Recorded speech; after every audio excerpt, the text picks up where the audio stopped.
So, the past couple days, have been especially troubling for anyone who's a conservative or anyone who isn't left leaning in any way. And probably for a lot of people who are left leaning and for good reason. Of course, I'm talking about the assassination of Charlie Kirk. I'm an Arizona boy. He was a local. I never met him. But I can tell you what my relationship with Charlie Kirk. I didn't have one. I didn't know the man. I knew of him.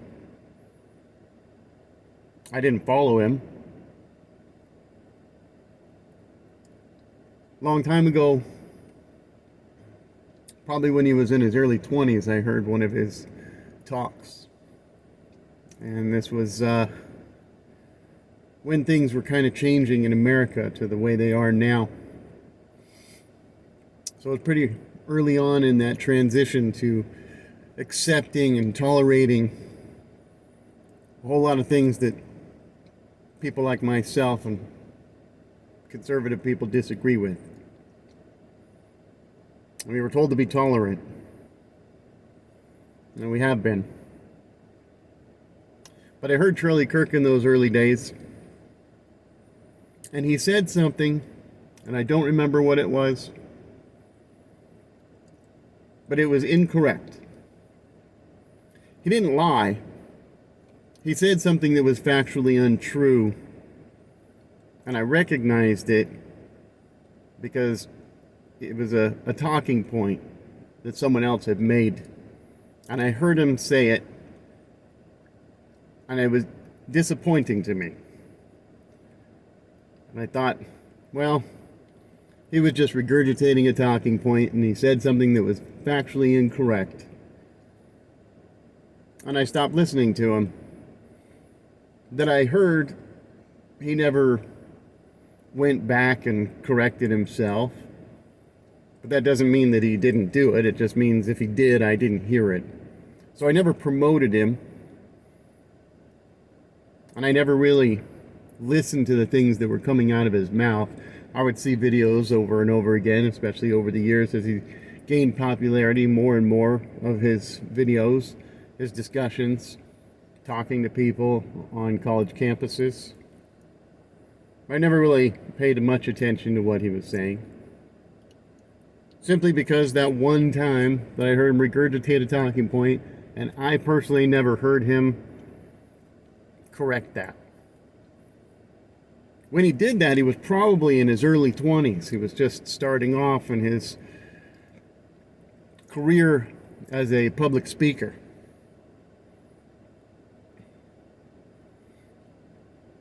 I said a lot of things in my 20s that were probably dumb, didn't do my research or whatever. That's a forgivable thing. From watching some of his speeches recently, some of his discussions recently, it appears that his methodology changed, and he decided to do a lot more of his own direct research so that he was correct. And he didn't make those mistakes anymore. Not that I saw. I only saw one, I've never seen another. So that was my relationship with Charlie Kirk. I didn't have one. I didn't follow him. But his name had gained enough traction and recognition that I had talked about him before. I talked about him to my own son, who was young.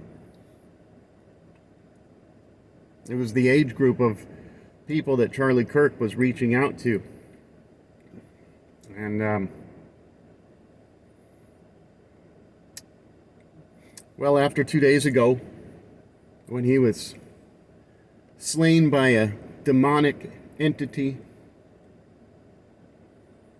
a monster, I watched more. I watched more of Charlie Kirk. And then I started seeing people celebrate. I saw people by the thousands putting laughing emojis, horrible, rude, disturbing commentary about himself and his wife and his kids.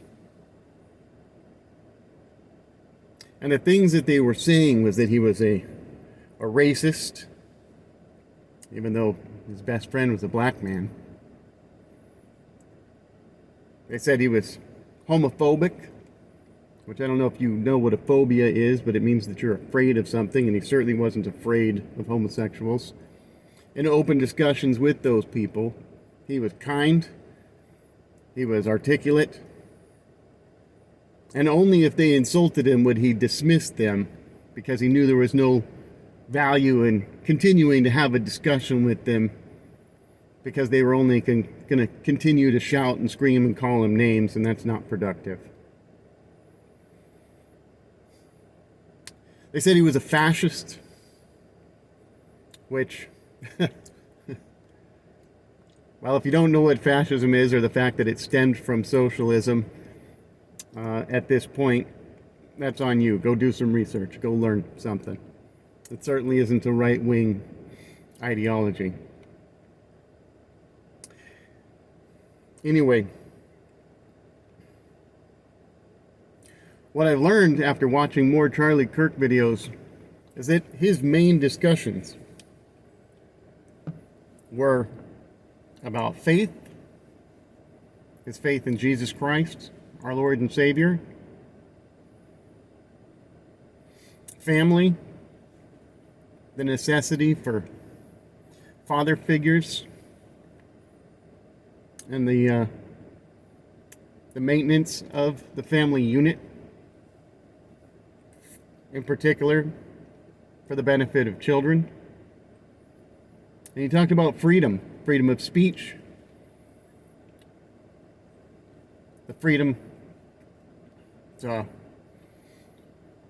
bear arms and protect yourself from all enemies, foreign and domestic, and most importantly, the reason for the Second Amendment, which is so that you can protect yourself, if need be, against a tyrannical government. The things he said were truthful and honest. They weren't sugar-coated. And when I listened to him talk originally, because I'd heard him say something incorrect one time, I thought that his attitude when he was talking was smug and arrogant.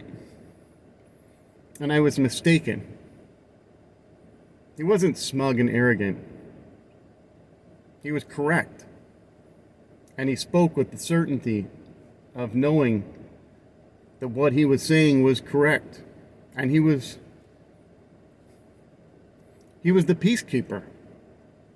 He was the man who was willing to sit down and discuss openly with any of his detractors. He extended the olive branch to sit down and have a peaceful discussion with anyone who disagreed with him. He gave them a platform. His platform was massive. His reach extended across the globe, and he gave those people who disagreed with him a platform to stand there with him and make their opinions known. He gave them the spotlight. He gave them a microphone, and he let them have their place on his platform to make their opinions known.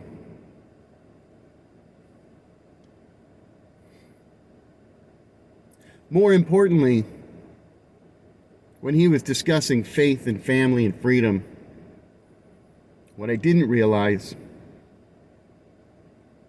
until after he was slain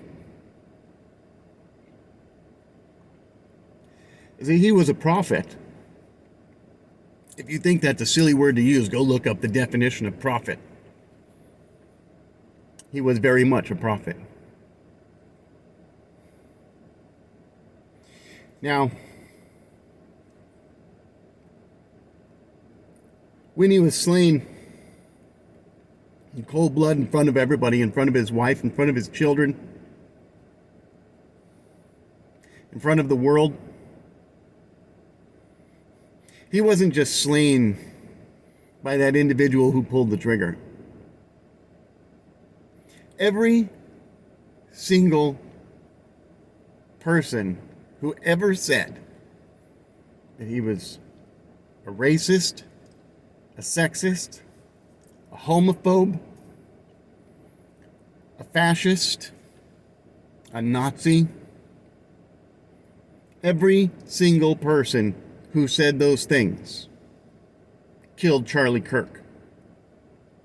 That's right, every single one of you who ever said those things, who are saying those things right now, every single one of you is guilty of killing Charlie Kirk, an innocent man, a father of two, and a husband to a beautiful, supportive wife. He had everything that every American could ever want because he went out and he got it. He achieved it the right way. He made his choices. He was ambitious.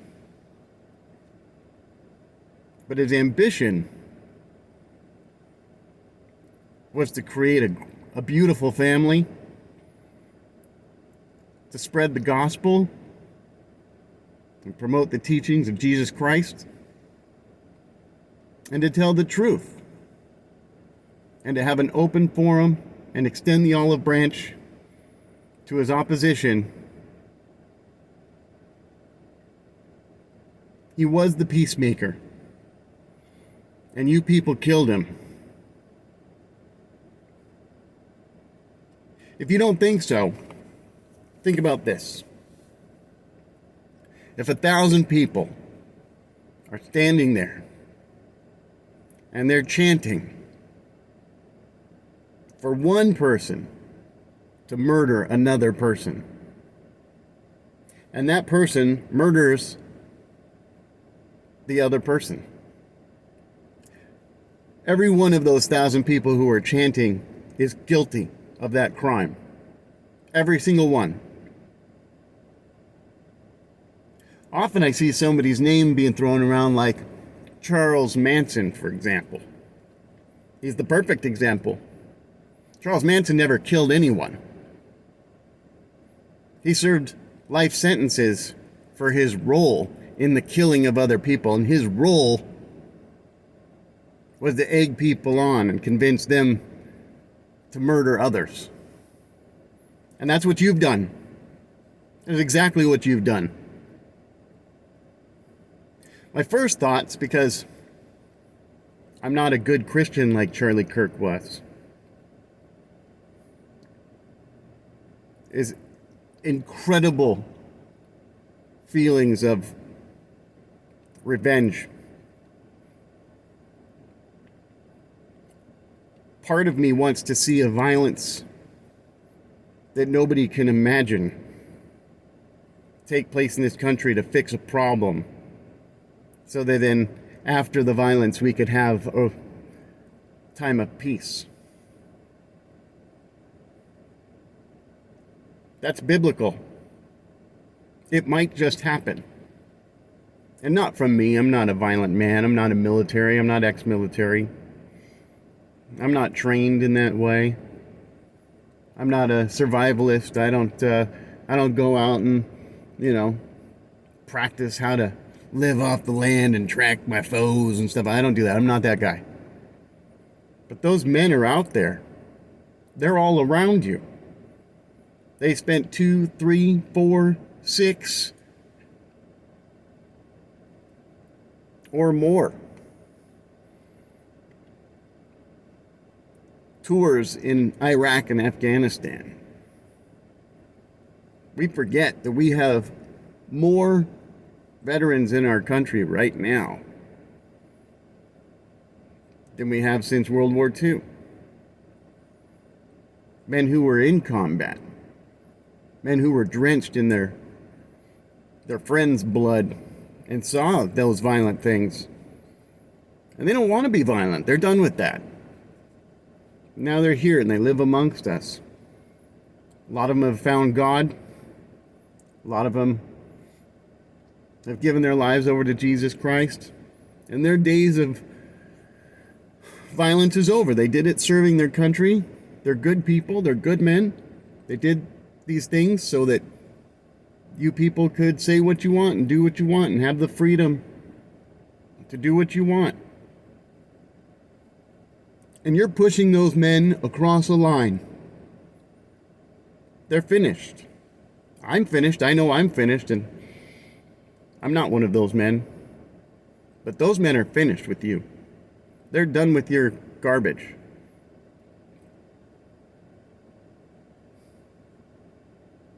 The problem is, if we consider Charlie Kirk a prophet, and we want to follow his example, we have to keep talking. I don't know if I can follow his example because I'm not as good of a person as Charlie Kirk was. Most of us aren't. He was the one who spoke for us. He was the one who spoke to you in our place, because we couldn't keep our cool if we were talking to you like that. If the things that you said to Charlie Kirk were leveled at us face to face, we wouldn't put up with it. We would respond with a fist in your face, most likely. We just can't. We can't do what he did. He was the one who did those things. And you killed him. My son said it felt like when Charlie Kirk was killed, there was like a wave spread over the globe that told every human being with a soul that you cannot be on the left. And he's right. There are millions of people at this point who are jumping ship and stepping away. Not necessarily joining the right, but definitely stepping away from the left. But the problem is there's millions who aren't. There's still those people with the laughing emojis and with the horrible commentary and still spreading misinformation and lies about him, who have no soul. I don't know what comes next. I'm not in charge of that. I'm not an activist. I'm not an agitator. I'm not an influencer. I'm just a guy who recognizes that something massive just happened. And while I had no relationship with him before, I recognize the similarities and the things that people have said to me. They've called me a Nazi. They've called me a misogynist and a bigot and a racist and a fascist over nothing. Over nothing. If that's ever happened to you, like me, like Charlie, then we're the same. And like you, I am Charlie Kirk. We all are. And a movement's been started that's going to change the world. God bless Charlie Kirk and his wife and his children and his parents and his friends and family and everyone who knew him and everyone who was ever touched by him. God bless you and good luck. God bless America.